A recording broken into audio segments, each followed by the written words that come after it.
तो प्रदेश भर के सभी छात्र छात्रा और युवा साथी गणों का स्वागत है आज की ऑनलाइन कोर्स की वीडियो में।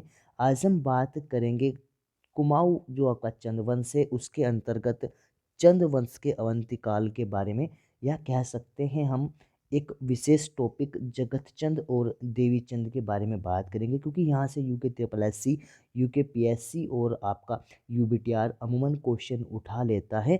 ठीक है, डेमो वीडियो है हमारे ऑनलाइन कोर्स की, और 1 मिनट हम आपको देंगे कि क्या कुछ हमारा ऑनलाइन कोर्स है। अगर आपको जानकारी होगी हमारे ऑनलाइन कोर्स की तो वीडियो को थोड़ा आगे स्किप कर दें। और अगर आपको अभी तक हमारे ऑनलाइन कोर्स के बारे में जानकारी नहीं है, ये थोड़ी स्पेलिंग मिस्टेक होगी, अगर आपको ऑनलाइन कोर्स के बारे में जानकारी नहीं है तो आप कृपया करके 1 सेकंड इस वीडियो को जरूर देखें। ठीक है, तो एसएमसी ऑनलाइन कोर्स हमारे द्वारा शुरू किया गया है, जिसमें मैं और मेरी टीम लगातार कार्य कर रही है।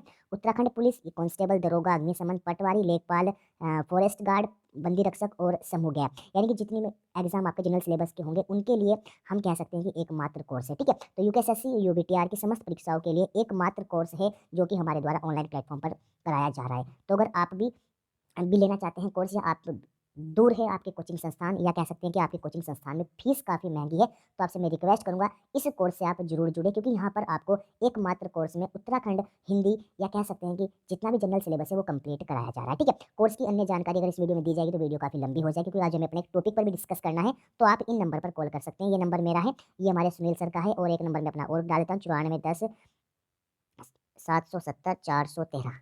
इस नंबर पर भी आप हमें कॉल कर सकते हैं। ये नंबर मेरा ऑफिस वर्क के टाइम अवेलेबल रहता है, और ये मेरा फ्री टाइम में आप कॉल कर सकते हैं। बाकी सुनील सर भी सर्विस करते हैं और मैं भी सर्विस पर हूँ, तो थोड़ा सा नंबर में आपको थोड़ा सा रहना पड़ेगा। ठीक है, बाकी चुराने वाला नंबर बीएसएनएल का हमेशा आपका चलता रहेगा। ठीक है, चलिए ये तो हमारे कोर्स के बारे में, अब हम आज के टॉपिक है जो उनके बारे में बात कर लेते हैं, या कह सकते हैं कि जगत चंद के बारे में थोड़ा पढ़ लेते हैं। ठीक है, चलिए, आप अगर पहली बार जगत चंद के बारे में पढ़ रहे हैं तो मैं आपसे रिक्वेस्ट करूंगा, प्लीज़ आप नोट बुक उठा लिया, कोई आपके पास रफ कॉपी होगी वहाँ से आप नोट डाउन करना प्रारंभ करें, क्योंकि आपको थोड़ा सा काफ़ी ज़्यादा आश्चर्यचकित होंगे आप आज इस टॉपिक को जानकर, क्योंकि ये काफ़ी ज़्यादा ही महत्वपूर्ण टॉपिक मैं कहता हूँ कि हो सकता है आने वाले एग्जाम के लिए। ठीक है, चलिए तो शुरुआत करते हैं शासक नंबर 53 जगत चंद के बारे में। कार्यकाल बहुत महत्वपूर्ण है, 1708 से लेकर 1720 इनका कार्यकाल रहेगा। और ये जो 1708 से 1720 का जो कार्यकाल रहेगा,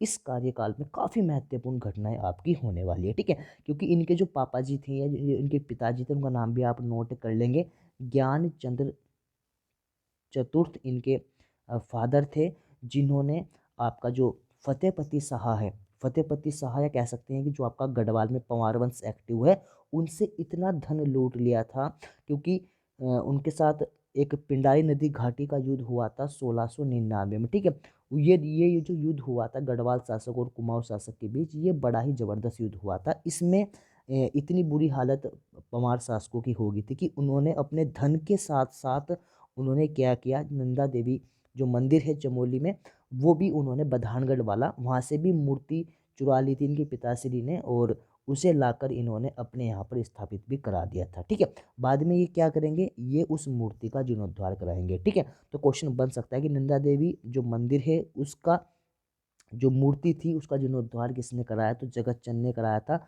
और ये नंदा देवी मंदिर से जो मूर्ति आई थी उसे लेकर कौन आए थे, तो इनके पिताश्री आए थे, ज्ञानचंद चतुर्थ। ये आप नोट कर लेंगे। ठीक है, चलिए, सेनापति बहुत महत्वपूर्ण है, सेनापति सूर सिंह एडी हैं, ये ध्यान रखेंगे। जासूस इन्होंने अपने यहाँ पर रखे हुए थे, तो ध्यान रखेंगे चंद वंश में ऐसा पहला ये शासक आएगा जिसके यहाँ पर जासूस भी थे, तो आप नोट कर लेंगे। जगत चंद के जो यहाँ पर जासूस था विनेश्वर था, ये आपको ध्यान रखना है। ठीक है, नेक्स्ट एक क्वेश्चन और बन सकता है कि स्वर्णकाल चंद्रवंश का किस शासक के कार्यकाल को कहा जाता है, तो ध्यान रखेंगे जगत चंद के कार्यकाल को स्वर्णकाल कहा गया है, क्योंकि सर्वाधिक धन अगर किसी शासक के यहाँ पर था तो वो आपका जगत चंद थे, क्योंकि इनके पिताश्री और साथ में इन्होंने अपने पिता के चरणों पर चलकर, उनके जो भी पद चिन्ह थे उन पर चलकर लूटपाट काफ़ी की थी। उधर डोडी क्षेत्र की अगर मैं बात करूँ वहाँ भी, और इधर आपका अगर हम बात करें आपका गढ़वाल वाला क्षेत्र भी, सिरमौर वाला क्षेत्र तक भी इन्होंने अपने समय में लूटपाट की थी, ये भी आपको ध्यान रखना है। ठीक है, फतेहपति शाह के समकालीन रहेंगे, ये भी आप नोट कर लें। गढ़वाल शासक फतेहपति शाह के समकालीन कौन था? जगत चंद भी थे और इनके जो पुत्र होंगे वो भी इनके समकालीन होंगे, देवीचंद। ये भी आपको ध्यान रखना है, ठीक है। नोट्स देखो मैं आपको बताऊं, नोट्स आप अपने हिसाब से बना ले। यहाँ पर तो सिर्फ ये जो यहाँ पर सामने डाटा दिया गया है जस्ट आपको समझाने के लिए दिया गया है। क्वेश्चंस इनसे अलावा भी काफ़ी बनते हैं, तो वीडियो को आप पूरा देखें। चलिए नेक्स्ट ध्यान रखेंगे, नौलखिया भूमि। कई बार क्वेश्चन आया है कि ये जो आपका तराई या कह सकते हैं कि उधम सिंह नगर वाला जो क्षेत्र है, नौलखिया भूमि किस शासक के कार्यकाल में कही जाती थी? तो ध्यान रखेंगे जगत चंद के कार्यकाल में इस क्षेत्र को, तराई भाबर वाले क्षेत्र को नौलखिया भूमि कहा जाता था। अब क्वेश्चन बन सकता है कि नौलखिया भूमि क्यों कहा जाता था? क्योंकि इन्हीं के समय, चंद के समय इस जो तराई भाबर वाला क्षेत्र था, यहाँ से प्रति साल 9 लाख रुपए की आमदनी हुआ करती थी। अब आमदनी कैसे होगी थोड़ा सा मैं आपको बता दूं। आमदनी होती थी चीड़ के पेड़ या कह सकते हैं जो अन्य यहाँ पर जो चीज़ें बनती थी उन्हें बेचकर, ठीक है। तो जो यहाँ से सामान की ढुलाई होती थी अन्य क्षेत्रों में, ठीक है, तो उस सामान को बेचकर या कह सकते हैं कि राज्य से जो इनकम इकट्ठा हुआ करती थी तराई क्षेत्र भाबर वाले से, वो आपकी 9 लाख रुपए थी। इसी वजह से इस क्षेत्र को नौलखिया भूमि कहा जाता था। ये क्वेश्चन आप नोट कर लीजिए। नेक्स्ट क्वेश्चन आपका बन सकता है, 1000 गाय का दान किसने दिया? तो ध्यान रखेंगे जगत चंद ने 1000 गायों का दान दिया था, जिसे गौ सहस्त्र दान भी कहा गया है। ये जो यहाँ पर हमारा झिंझाड़ ताम्रपत्र मिलेगा ना, उसमें इनके बारे में लिखा हुआ है कि इन्होंने 1000 गायें दान दी थी और इसीलिए इन्हें गौ सहस्त्र दान भी कहा जाता है। ये आपको ध्यान रखना है। नेक्स्ट क्वेश्चन पे चलते हैं जरा। तो नेक्स्ट क्वेश्चन होगा जुआरियों पर कर, बहुत इंपॉर्टेंट क्वेश्चन है, आने वाले एग्जाम में यहाँ से क्वेश्चन बनने के चांस है। तो क्वेश्चन बन सकता है कि किस शासक के कार्यकाल में जुआरियों पर कर लगाया था? तो ध्यान रखेंगे जगत चंद, जैसे बनेगा जगत चंद और जैसे ही बनता है जुआरी, तो जुआरियों पर कर या टैक्स लगाने वाला शासक कौन था? जगत चंद था। और ध्यान रखेंगे ये जो कर हुआ करता था दिल्ली शासक, यानी कि जो भी दिल्ली का शासक बनेगा उससे हम ये टैक्स वहाँ पर प्रोवाइड कराएंगे। ऐसा करके इस उसमें आपकी जानकारी दी गई थी टैक्स में, तो ये आपको ध्यान रखना है। नेक्स्ट अगर मैं बात करें, नेक्स्ट क्वेश्चन बन सकता है इनकी किताबें, किताबें बन सकती है कि कौन कौन से ग्रंथ इनके टाइम पीरियड में लिखे गए। तो ध्यान रखेंगे जगत चंद्रिका टीका और आपका दुर्गा टीका, तो दो महत्वपूर्ण ग्रंथ लिखे गए थे इनके कार्यकाल में, जगत चंद्रिका टीका और आपका टीका दुर्गा। ये दो महत्वपूर्ण ग्रंथ लिखे गए हैं किसके कार्यकाल में? जगत चंद के कार्यकाल में। ध्यान रखेंगे, ठीक है। नेक्स्ट क्वेश्चन बन सकता है कि किस दिल्ली शासक के यहाँ पर पहली बार कर पहुंचाया गया जुआरियों का? तो ध्यान रखेंगे ये आपके बहादुर शाह होंगे। तो बहादुर शाह जफर नहीं है, खाली बहादुर शाह है। बहादुर शाह के यहाँ पर इन्होंने क्या पहुंचाया था? पहली बार कर पहुंचाया था। कह सकते हैं कि जगत चंद के समकालीन कौन से शासक होंगे? बहादुर शाह होंगे। ये आपको ध्यान रखना है, ठीक है। लास्ट में क्वेश्चन नोट करके लिखेंगे कि जगत चंद की मृत्यु किस कारण हुई थी? चेचक रोग के कारण हुई थी। ये आपको ध्यान रखना है। क्वेश्चन बना था कि किस चंद शासक की मृत्यु चेचक से हुई है, तो क्वेश्चन का आंसर हो जाएगा जगत चंद, ठीक है। चलिए देखिए तो कितना अच्छा कार्यकाल रहा यहाँ पर जगत चंद का। काफ़ी महत्वपूर्ण क्वेश्चन हैं, ये आप बन सकते हैं, आपने नोट डाउन कर लिए होंगे। चलते हैं क्वेश्चन नेक्स्ट, या कह सकते हैं कि शासक नंबर 54, ठीक है। देवी चंद के बारे में बात कर लेते हैं। सबसे पहले तो उनका नंबर डालेंगे, कौन से नंबर के शासक है? तो 54वें नंबर के शासक है। पिता का नाम आप डाल देंगे जगत चंद। जगत चंद वही जिनका कार्यकाल को स्वर्णकाल कहा गया है, कुमाऊं या चंद्रवंश का, ठीक है। पहला क्वेश्चन बनेगा चंद्रवंश का अवंतिकाल, ठीक है। क्योंकि आप सभी को पता है कि ऐसा जब आप पहाड़ पे चढ़ते हैं तो जो आपका टॉप पॉइंट होगा, टॉप पॉइंट के बाद क्या होगा? पहाड़ ढलना शुरू हो जाएगा। तो सेम इसी प्रकार हुआ। ये जो इसकी आय में वृद्धि हुई चंद्रवंश की, ये कब तक हुई? जब तक जगत चंद जी हैं, ठीक है। जगत चंद जी मरे, उसके बाद इनके पुत्र आए, पुत्र आपका देवी चंद। तो देवी चंद के बाद क्या हुआ? अवंतिकाल शुरू हो गया। किसका अवंतिकाल शुरू हो गया? चंद्रवंश का, ठीक है। तो चंद्रवंश का अवंतिकाल कब से प्रारंभ हुआ? 1720 से प्रारंभ हुआ। और अगर कार्यकाल बात करें तो 6 साल कार्यकाल रहेगा देवीचंद। और देवीचंद इन 6 साल में अपना जो भी इनके राज्य की जो आय थी उसे बिल्कुल चौपट कर देगा, समाप्त कर देगा। ठीक है, क्यों करेगा देखते हैं। ठीक है, पहला पॉइंट आप लिखेंगे नोट करके, चंद वंश का अंत्यकाल प्रारंभ हुआ किसके कार्यकाल से, देवीचंद के कार्यकाल से। क्योंकि यहाँ पर अगर बात करी जाए, इन्होंने जितनी भी आय थी उसे समाप्त करना शुरू कर दिया था। क्योंकि यहाँ पर जो चट्टूकार, ओबियसली बात है, एक व्यक्ति जिसमें दिमाग नहीं है, जिसमें कह सकते हैं कि माइंड नहीं है, और ये व्यक्ति क्या करेगा, लोगों के कहने पे चलेगा। अब लोग बाग ऊट पटांग बातें करेंगे। जैसे इनके यहाँ पर जो चट्टूकार थे, चट्टूकारों ने कहा कि महाराज आप तो विक्रमादित्य बन सकते हैं। विक्रमादित्य मतलब वह व्यक्ति जो बहुत सारे दान करता था, तो आप तो बहुत बड़े दानी बन सकते हो। कैसे बनोगे दानी, यानी कि जितनों का टैक्स है आप सबका टैक्स माफ़ कर दो, जितनों पे ब्याज के पैसे वो आप माफ़ कर दो, कुछ ये करो वो करो। तो इस प्रकार में चट्टूकारों कहते थे। तो ध्यान रखना, चट्टूकारों के कहने पर विक्रमादित्य बनने की चाह में अपना धन लुटवाया, ये आपको ध्यान रखना। दूसरा, लक्ष्य यज्ञ और कोटा यज्ञ, दो इंपॉर्टेंट यज्ञ हैं, ध्यान रखना, आने वाले क्वेश्चन में आएंगे। लक्ष्य यज्ञ और कोटा यज्ञ किसने कराए, तो लक्ष्य यज्ञ कोटा यज्ञ कहाँ पर करवाए थे, ध्यान रखेंगे, ये कराए थे आपके अल्मोड़ा में। ठीक है, तो यज्ञ और कोटा यज्ञ करवाए किसने, देवीचंद ने। और यहाँ पर भी काफ़ी सारे इसने मनी को वेस्ट किया, ये भी आपको ध्यान रखना है। नेक्स्ट क्वेश्चन बनेगा झिंझाड़ ताम्रपत्र, बहुत इंपॉर्टेंट है। झिंझाड़ ताम्रपत्र में महाराजा देवी सिंह गोसाईजू, ये इनका उपनाम मिलता है। आया हुआ क्वेश्चन है, नोट कर लेंगे, लिखेंगे कि झिंझाड़ ताम्रपत्र में देवी सिंह को महाराजा देवी सिंह गोसाईजू या देवी सिंह, सॉरी, या देवी सिंह जीव भी कहा गया है। तो जीव भी कहा गया है और गोसाई जीव भी कहा गया है, आपको ध्यान रखना है। ठीक है, नेक्स्ट इनका एक उपनाम है, वो भी आप नोट कर लेंगे, कुमाऊं का मोहम्मद बिन तुगलक। कुमाऊं का मोहम्मद बिन तुगलक या कुमाऊं का रंगीला बादशाह। देखिए, चार नाम है इसके। पहला, महाराजा देवी सिंह गोसाईजू, ये किसमें कहा गया है, झिंझाड़ ताम्रपत्र में। दूसरा नाम है आपका कुमाऊं का मोहम्मद बिन तुगलक या रंगीला बादशाह। और तीसरा नाम फिर झिंझाड़ ताम्रपत्र में हमें मिलता है, पागल बुद्धिहीन शासक।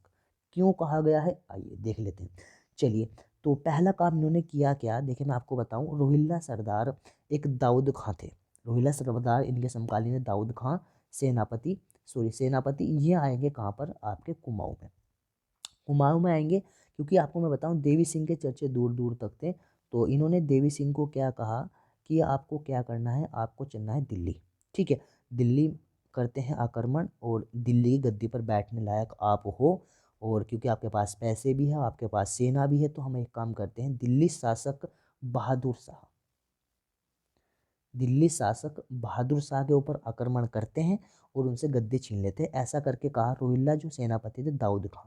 ठीक है, अब ये मैंने आपको बताया, चट्टूकारों की भी सुन लेते थे। तो ऐसे ऐसे जो एक्स्ट्रा बातें आती थी, जिनका कोई सिर ना पैर, ऐसी बातें आती थी, ये उस पर भी ट्रस्ट कर लिया करते थे। उन्होंने कहा चलो ठीक है, हम एक सेना तैयार करते हैं, दिल्ली पर करते हैं आक्रमण। उसी समय क्या हुआ, एक साबिर अहमद करके एक व्यक्ति थे, जो कि दिल्ली शासक जो बहादुर शाह थे, उनसे कुछ रंजिश करके कुमाऊं क्षेत्र में आए थे। अब इन्हें क्या हुआ, ये जो साबिर अहमद जी थे, ये आए किसके पास, ये आए कुमाऊं में शरण लेने के लिए आपका देवी सिंह के यहाँ। तो इन्होंने क्या कहा कि महाराज आप मुझे अपने यहाँ पे शरण दे दीजिए और मैं चलता हूँ आपके पास, यानी कि आपके साथ चलूंगा दिल्ली आक्रमण में। मैं आपको बताऊंगा, जैसे लंका ढाई थी विभीषण ने, ऐसे मैं दिल्ली को ढा दूंगा। तो ऐसा करके इन्होंने कहा किसे, देवी सिंह को। और देवी सिंह आपका दाऊद खां और साबिर अहमद प्लस अपनी चंद सेना के साथ ये चल देता है आक्रमण करने के लिए दिल्ली। लेकिन मैं आपको बताऊं, दिल्ली सेना थी जो बहादुर शाह की, उसे देखने मात्र से ही ये आपका कुमाऊं लौट के आ गया था। यानी कि सेना जैसे इसने देखी, तो लड़ाई छोड़ के ये वहाँ से भाग के अपने कुमाऊं आ गया था। इसलिए इसे पागल बुद्धिहीन शासक कहा गया है झिंझाड़ ताम्रपत्र में। ये आपको ध्यान रखना, ठीक है। तो क्वेश्चन बन सकता है, किस दिल्ली शासक ने इसे आक्रमण का सुझाव दिया, तो रोहिल्ला सेनापति दाऊद खान ने। और किसने अभियान में सहयोग किया था, ये आपके साबिर अहमद जी हैं। ये आपको ध्यान रखना, ठीक है। एक एक पॉइंट आपको प्यार से समझाया जाएगा, क्योंकि देखिए मैं आपको बताऊं, हमारे ऑनलाइन कोर्स में हमने पहले कहा कि हमें चाहिए सिलेक्शन, ठीक है। यहाँ पर अगर हमने एक चंद फीस यानी कि 2,000 रुपये अगर फ़ीस रखी है पूरे कोर्स की, जो कि 4 माह के आसपास कोर्स चलेगा, तो हम चाहते हैं कि इन भर्तियों में जैसे जो हमारे पहले एग्ज़ाम हुए हैं, जैसे आपका मान लीजिए फॉरेस्ट गार्ड हुआ, यहाँ पर हमने अपने यहाँ से 37 बच्चों के सिलेक्शन कराएं।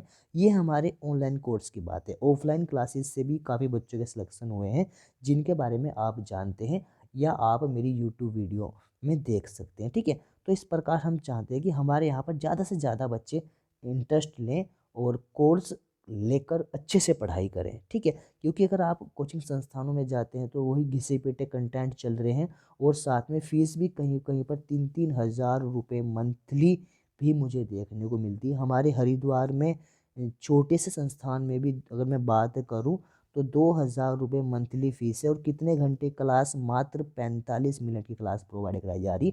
लेकिन हम आपको पर डे 2 घंटे की क्लास प्रोवाइड कराएंगे, यानी कि हिंदी की क्लास, उत्तराखंड की क्लास हम आपको 1-1 घंटे की देने वाले हैं। चलिए, हम कहाँ पर थे, हम बात कर रहे थे पागल बुद्धिहीन शासक के बारे में।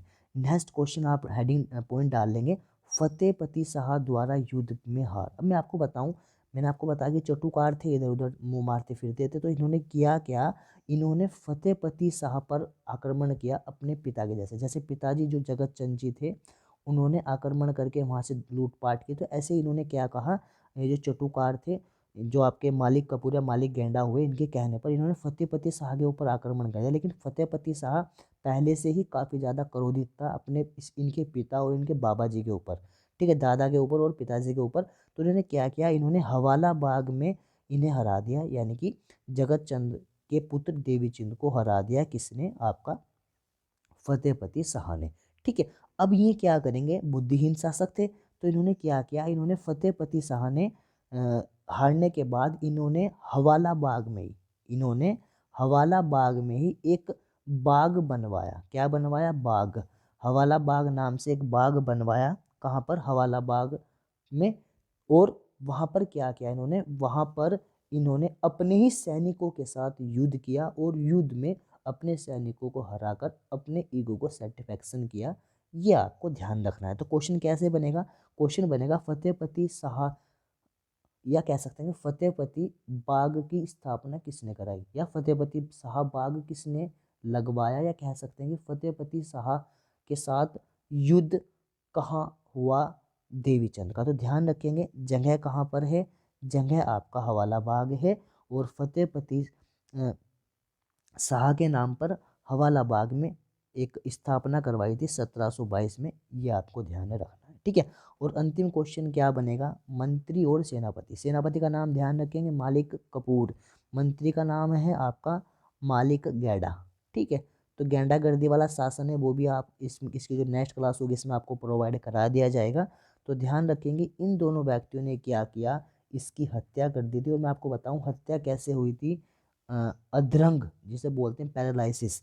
तो ये हो गया था इसे, और जनता काफ़ी ज़्यादा यहाँ से क्रोधित होगी, और फिर ये अजीत चंद को लेकर आएंगे। अजीत चंद इनकी कठपुतलिया बन जाएगा, मालिक कपूर या मालिक गैंडा की। और उसके बाद फिर आपका कल्याण चंद पंचम आएंगे, वो इन सब को मार के अपना नया शासन शुरू करेंगे। तो इस प्रकार काफ़ी बड़ा है आपका चंद्रवंश, जो कि विस्तार पूर्वक आपका कराएंगे। तो आज की क्लास आपको कैसी लगी, प्लीज़ फीडबैक जरूर दें। और अगर आपका सिलेक्शन हो गया है, या अगर आप इंटरेस्टेड नहीं हैं उत्तराखंड के कंपटीशन से, तो प्लीज़ आपसे मैं रिक्वेस्ट करूँगा, आप अपने आसपास जो बच्चे पढ़ते हैं उन्हें आप इस वीडियो से ज़रूर परिचित कराएं, क्योंकि हमारा उद्देश्य है कि उत्तराखंड में ज़्यादा से ज़्यादा बच्चों को अच्छा कंटेंट प्रोवाइड करा के उनका सिलेक्शन दिलवाया जाए। फैकल्टी हमारे पास ज़बरदस्त वाली है, सारी फैकल्टी ऐसी हैं जो कि फेस करके आ रखी है, और वर्तमान समय में गवर्नमेंट जॉब पे भी है। ठीक है, चाहे मैं अपनी बात करूँ या हमारे सुनील सर की बात करूँ, दोनों फैकल्टी हमारे पास ऐसी है जो ऑलरेडी गवर्नमेंट जॉब पर है। यानी कि कुल मिलाकर आपको अच्छा कंटेंट मिलेगा। ठीक है, नंबर मैं आपको एक बार फिर बता दूँ, ये मेरा खुद का नंबर है, ये 2 नंबर मेरे खुद के हैं, 9410 770 413। और ये हमारे सुनील सर का नंबर है, तो किसी नंबर पर भी आप फ़ोन कर सकते हैं। 24 घंटे आपके कॉल अटेंड की जाएगी। कोर्स के लिए जल्द से जल्द जुड़ें। 20 ओनली सीटें हमारे पास अवेलेबल है। बाकी 50 सीटों का हमारा ये कोर्स था, जिसमें से 30 हमारे पास भर चुकी है, उनकी फीस पास वगैरह भी जमा हो चुकी है। 20 सीटें अवेलेबल हैं, आप जुड़ें और ज़रूर बेनिफिट लें। ठीक है, thanks for watching, see you next time.